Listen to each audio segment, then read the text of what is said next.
iyadoo lagu wado in maalinta beriya uu ka furmi doono tababar caalami ah oo afka qalaad loo yaqaan global media isla markaana tababar lagu siin doono warbaahinta iyo culimaadoodinka sida ay kaashan lahaayeen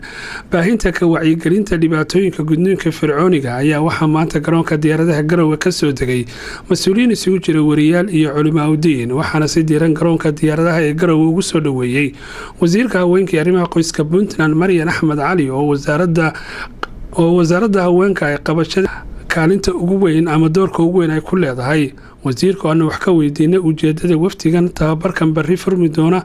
iyo ajandaha looga hadli doono ayaa waxa hadaladeedii kamid ahaa Maryan Axmed Cali. Bismillahir Rahmaanir Rahiim waxa ka dhici doona magaalada Garowe markii ugu horeysay oo ka dhaco wadanka Soomaaliya campaign weynaaday oo tababar lagu siinayo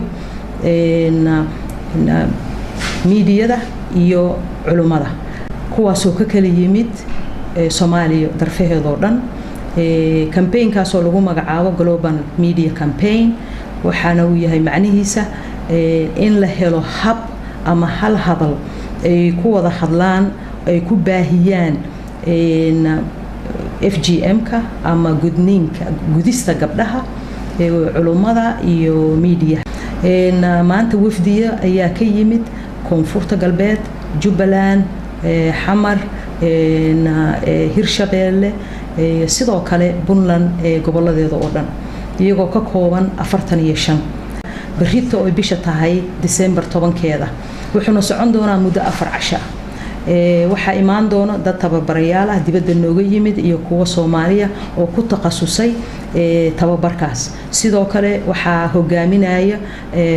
campaign-kan wasaaradda horumarinta haweenka iyo arrimaha qoyska iyadoo hoos gareynayso shaqaalaha iyo agaasimayaasheedana ay ka qayb gali doonaan tababarkaas ayna hogaamin doonaan waxaan rajaynaynaa inuu wax ku ool ah ka soo baxa tababarkaas oo